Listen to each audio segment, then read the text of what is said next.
that the inquiry into reasonableness would involve considering a variety of circumstances. So like, what is reasonable? Because I mean, the argument is the dude he's got a deadly weapon. He's got a car. He's driving the car forward. He could run you over, kill somebody. Maybe he's fleeing felon. There's lots of reasons. Cops just can't put themselves into a position of danger and then shoot somebody and say, well, I was fearful in that moment. Okay, but you kind of caused that moment, didn't you? Taking account of that context may benefit either party in an excessive force case. It might benefit the government, saying, look what this dude was doing, that's why we had to shoot him, or it might benefit the defendant. So it's not like a one-sided rule. A 9-0 ruling from the Supreme Court touching upon the Fourth Amendment. Very important amendment that keeps our government out of our lives, and we do not want them to continue to water down the Fourth Amendment and encroach upon our liberties as they normally do. So when we see a 9-0 decision coming down in favor of the citizens, we point it out. And this case came down from Judge Kagan. In fact, a bunch of people having a little bit of a eyebrow raise moment saying, even Ketanji's on this one too? All 9? Yep, it's true. Here is what the case involves. The use of deadly force and a police officer involved shooting, telling us here's what the rules are. When a police officer, it involves Roberto Felix Jr., who's a police officer, was patrolling a highway, someone got shot and eliminated. Here is the rule though. They tell us a police officer's use of deadly force violates the Fourth Amendment when it is not objectively reasonable. And it's a very important concept in the law. The concept of objectivity versus subjectivity. Objectively, the question is, would an officer in that officer's same and similar position do the same thing? And if they would, is it reasonable to do that based on that officer's position? It's not the question of whether the officer subjectively believed that they in that position could do it. Like, did the officer Roberto Felix think that he was justified in that moment in time to fire his weapon? That's not the question, because his decision might not be reasonable, right? He might be off or have a misinterpretation of the scene. Objectively, if you put any reasonable officer in that position, could they do the thing? That's the question we want to answer. And was that thing reasonable? And that inquiry into reasonableness requires assessing the totality of the circumstances. So zooming in on the facts now. So the question here is whether that framework permits courts in evaluating a police shooting to apply this rule called the moment of threat rule that was used in the courts below. Now, under that rule, a court looks only to the circumstances existing at the precise time that an officer perceived the threat that caused the shoot. Today, we reject that approach as improperly narrowing the requisite Fourth Amendment analysis, right? So the Fourth Amendment was being watered down a little bit and not given the proper protections. So to assess whether an officer acted reasonably in using force, a court must consider all the relevant circumstances, including the facts and events leading up to the climactic moment. So kind of a question here. Moment of threat. It's like, how big of a window are we talking about in order to assess the facts to determine whether that cop was acting objectively reasonable? Is it just like milliseconds? So the cop up and then shoots, or is it everything that leads up to that moment that can be considered? Here's the background. On the afternoon of April 28, 2016, long time ago, Roberto Felix Jr. is a law enforcement officer patrolling the highway outside Houston. Got a radio call. Alert about an automobile on the road with outstanding toll violations. Random vehicle. Felix, the cop, spotted the car. It's a Toyota Corolla, turned on his emergency lights to initiate the traffic stop. The driver was this person called Ashton Barnes, pulled over on the highway shoulder. Cop parks his own car just behind, and then Felix walked to the Corolla's driver's side door, asks Barnes for his license and proof of insurance. Barnes said, well, I don't have my license with me, and that the car was a rental in his girlfriend's name. Not even my car, it's a rental. As he spoke, Barnes rummaged through some papers inside the car, causing Felix to tell him to stop digging around, right? Cop says, hey, stop digging around in there. Cop says, hey, I also smell marijuana in there. Is there anything in the car I should know about? Driver Barnes said, hang on, I might have some ID in the trunk, so let me get out. So Felix told him, open the trunk from his seat. He says, all right. Barnes did so and turned off the ignition in the car. And all that happened in a dash cam recording in less than 2 minutes, right? So cop pulls him over, goes to the passenger side. Hey, license, registration, don't have any of it. It's a rental car. Might have something in my backpack. It's in the trunk. Open the trunk. Smells like marijuana in there. Anything going on? Then things began moving faster. With his right hand resting on his shoulder, Felix told Barnes to get out of the car. Barnes opened the door, but did not exit. Opened the door, instead turns the ignition back on.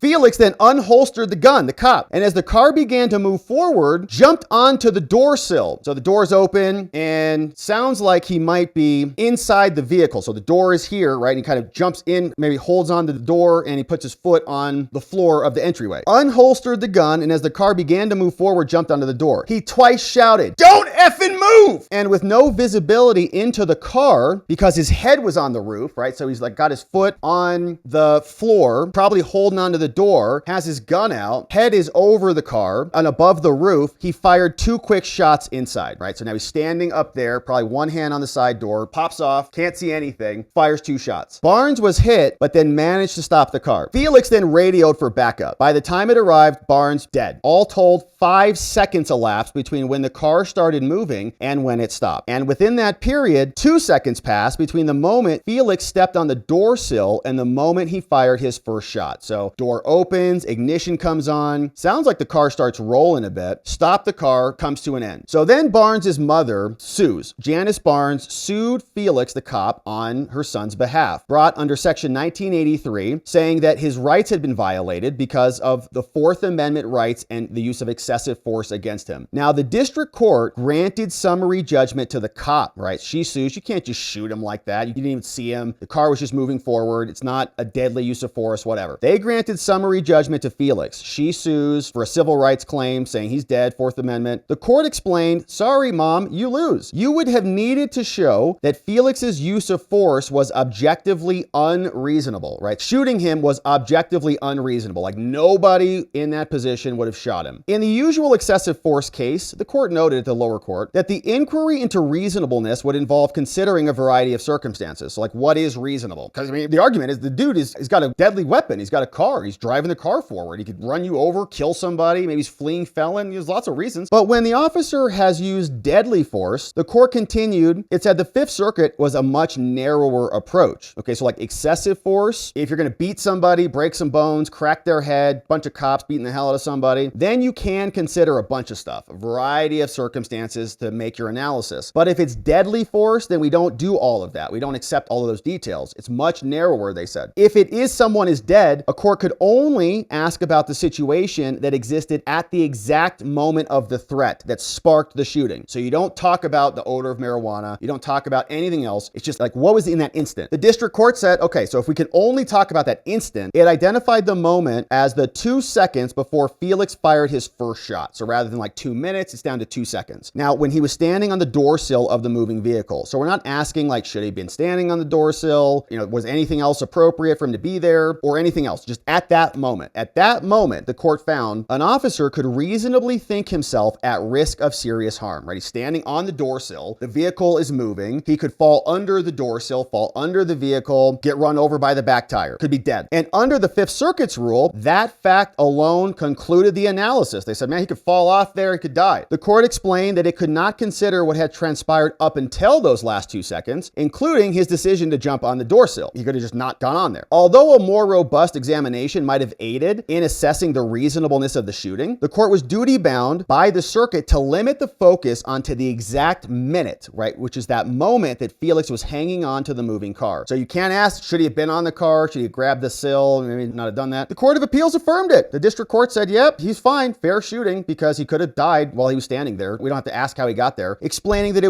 it too was bound by the circuit's moment of threat doctrine. And under that rule, the panel agreed. They said, yeah, the inquiry is only confined to whether the officer was in danger at the moment of the threat that resulted in the use of the deadly force. So could he have died by standing on that sill? He had to shoot him to stop that from happening. Any objective officer could have made that same determination, and so it was valid. Any prior events that led up to the shooting, including the actions of the officer, they said were simply not relevant. So what if he jumped on there when he didn't need to? Could have just chased him, tracked him down. Maybe he wouldn't have fled. Maybe he's turning the keys back on to turn the radio on or charge his phone or something. Who knows? And here, as the district court found, the precise moment of the threat was 2 seconds when Felix was clinging to a moving car. Now, because Felix could then have reasonably believed his life was in danger, they said, his decision to shoot did not violate his constitutional rights. Another judge in a concurring opinion at the lower court, Judge Higginbotham, expressed concern with this in a concurring opinion. He thought the rule was inconsistent with this court's direct objective to assess the reasonableness of the use of force, including deadly force, by looking at the totality. Under the totality approach, not the moment of threat, so it's like everything or nothing. Big Venn diagram or very small one for the moment. If we use the totality approach, the judge wrote, a court could consider not just the precise millisecond when the officer deploys force, but everything that transpired up until that time. And with that wider focus, they would have found that Barnes was unreasonably shot. And so the Supreme Court granted this to address the claim in resolving the Fourth Amendment excessive force claims. They say to answer this question, and we hold that they may not use the moment of threat rule just described because the rule constricts the proper inquiry into the totality of the circumstances, right? So cops just can't put themselves into a position of danger and then shoot somebody and say, well, I was fearful in that moment. Okay, but you kind of caused that moment, didn't you? Maybe. Let's see what they say. A claim that a law enforcement officer used excessive force is analyzed under the Fourth Amendment. The touchstone of the Fourth Amendment is reasonableness as measured objectively. It's not whether you individually think what you did was reasonable. It's whether any person in your position would also think it was reasonable. So the question in a case like this one, as the Supreme Court is often held, is whether the force deployed was justified from the perspective of a reasonable officer on the scene, taking due account of both individual interest and the government interest. Now, that inquiry is about the totality of the circumstances, and this is not an easy to apply legal test. It's not like an on or off switch. It's a lot. Criminal defense attorneys make their money in this area, right? The Fourth Amendment requires, as we once put it, that a court slosh its way through the fact-bound morass of a specific case. Or said more prosaically, deciding whether a use of force was objectively reasonable demands careful attention to the facts and circumstances around the incident that were known to the officer. For example, the severity of the crime prompting the stop can carry weight, and these were toll violations, right? So too can actions the officer took during the stop, such as giving warnings or otherwise trying to control the encounter. And the stopped person's conduct is always relevant because it indicates the nature and the level of the threat, either to the officers or to others. And so, most notable here, Supreme Court writes 9-0, the totality of the circumstances inquiry into a use of force has no time limits, not just those milliseconds. Of course, the situation at the precise time of the shooting will often be what matters most, but it is, after all, the officer's choice in that moment that it's under review. It's important, but earlier facts and circumstances may also bear on how a reasonable officer would have understood and responded to later ones. Or, as the federal government puts to the point, those later in the moment facts cannot be hermetically sealed off from the context in which they arose. Taking account of that context may benefit either party in an excessive force case. It might benefit the government, saying, look what this dude was doing, that's why we had to shoot him, or it might benefit the defendant. So it's not like a one-sided rule. Prior events may show, for example, why a reasonable officer would have perceived otherwise ambiguous conduct of a suspect as threatening. It's like in that millisecond, he didn't seem like he was going to shoot you, but he was saying it for the last 5 minutes. And so, all right, we need to consider those 5 minutes. Or instead, they may show why an officer would have perceived the same conduct as innocuous because of what happened 5 minutes ago. The history of the interaction, as well as past circumstances, may inform the reasonableness. And our prior case called Plumhoff illustrates this. In that case, there was an excessive force claim that concerned the fatal shooting of a driver at the end of a dangerous car chase, lasted more than 5 minutes, right? The driver had sped away from a traffic stop, tried to outrun 6 police cruisers, 100 miles per hour. Eventually, the fleeing car ran into cruisers, came to a near standstill. Now, that driver still tried to escape, pumping the gas in a way that sent his wheels spinning and then putting the car into a reverse. At that point, one of the officers fired several shots into the car in a suit brought against the officer. The driver's daughter said, those shots shouldn't have been fired, it was already over. But the court said no. This court rejected that claim based on everything that happened. The driver's outrageously reckless behavior, 5 minutes of lunacy. His last seconds, he was trying to, again, take flight again. So they shot him. Given all those events, the court explained, a reasonable officer would have shot him too. Said, nope, he was intent on resuming the getaway. He posed a deadly threat to others, and so the shooting was justified at the moment because of everything that transpired before that. Now, the moment of threat rule that was applied in the courts below prevent that sort of attention to context, and it conflicts with the rules. Recall that the district court and the Fifth Circuit limited their view in this case to the 2 seconds before the shooting, after the cop jumped onto the door sill. Those courts believe that under the Fifth Circuit precedent, they could not take into account anything before that. So they could not consider the reasons for the stop, or the earlier conduct of the person, or the interactions between the suspect and the officer. And because of that limit, they could not address whether the final 2 seconds of the encounter would look different if it was set within a longer time frame. Now, as though the court in Plumhoff could consider only the instant when the car chase was at a near standstill and not when it zigzagged and hitting all these other things, they say to be sure, historical facts often will not matter as much in the reasonableness analysis, and some of those effects that came earlier may not be relevant at all. But no rule that precludes consideration of prior events in assessing a police shooting is reconcilable with the fact-dependent and context-sensitive approach that we've described before. A court deciding a use of force case cannot review the totality of the circumstances if they're blinded chronologically. And so the point is so evident that not even Felix quarrels with it. His defense of the decision below instead relies on taking a different view of their meaning in the question. First, the agreement with what we have said is from Felix. He says, yes, he acknowledges prior events are not off limits in this inquiry because they can inform the perspective, right? Like, in other words, even the defendant is making this point. But now is the divergence. According to Felix, the courts below acted consistently with that all times considered principle, right? In other words, like, they did actually analyze everything, and I was reasonable in all of the things. So their decision was actually broader than just the moment of threat segment. Saying the Fifth Circuit's moment of threat doctrine, he argues, allows courts to assess those pre-shooting facts and circumstances. Like, in other words, they did that. Now, all that doctrine bars is a single kind of inquiry into whether their earlier error created the need for deadly force. So it's a little bit more nuanced. He says an officer doesn't lose his right to defend himself because of a mistake he previously made. But whatever might be said of their law, generally in the Fifth Circuit, the Supreme Court says, the decisions below applied a rule about timing. Even if it was broader, their rule in writing was about timing. As shown above, both lower courts took pains to explain that in evaluating a reasonableness of a shooting, they can only look at 2 seconds or so. And because that was the reasoning, we got to address it here. It could make no difference to our decision here if the other cases eschewed a strict time limit, as Felix claims. And anyway, we're not sure that the cop directly and correctly describes the overall state of the law anyways. In the Fifth Circuit, the court noted that a recital of several historical facts might be relevant and that the totality of the circumstances inquiry is also happening. Now, as we have explained, the court cannot thus narrow this into a single moment. Now, we also don't address here a different question about other use of force cases, about whether an officer's own creation of a dangerous situation factors into this. Like, maybe you shouldn't have jumped on that window sill, that door sill. As in another of our recent Fourth Amendment cases, that issue is not before us properly. The courts below never confronted the issue precisely because their inquiry was time-bound. In looking at the only 2 seconds, they excluded from view any actions of the officer that allegedly created the danger that necessitated the force. So, to use the obvious example, the courts below did not address the relevance of any of Felix stepping onto the door sill. And because they never considered that issue, it was not the basis of this claim here. The question to us was one of timing alone, whether to look only at the encounter's final 2 seconds or to the whole thing in context. And with that matter resolved, we return everything else to the courts below. It's for them to now consider whether the reasonableness of the shooting was reasonable using the lengthier time frame we've prescribed. So they're not giving us a decision on the judge, on the cop, but they're just saying your analysis was bad. You got to look at the whole thing, and that makes sense, right? You want cops to be accountable for the entire length of time, and you want the defendant to be held accountable for the entire length of time and have context about it. I think the rule as it was written before was a benefit to the police, right? If you could just justify it in those 2 minutes, then you're good enough, and that makes your task much easier to accomplish. So accordingly, we vacate the judgment of the Court of Appeals and remand the case for further proceedings consistent with this opinion, so ordered 9-0 by the Supreme Court. And so it'll go back down to the Fifth Circuit, and we'll see what they do with this. Actually, should go all the way back down to the district court, and they can revisit their summary judgment motion to see if the claim can continue. But I would imagine that the defense will have a bunch of other additional things they can introduce into this to say why they think it's reasonable. Mom will have the opposite arguments made, and we'll see where it goes. But the Supreme Court, I think, giving us a good ruling on this one, that the Fourth Amendment is strong, cannot be watered down. We must consider context. We don't want invasions of our rights that are endorsed by the courts as the amendment slowly gets evaporated in front of our very eyes. So a good decision, 9-0. We'll see what comes next on this one.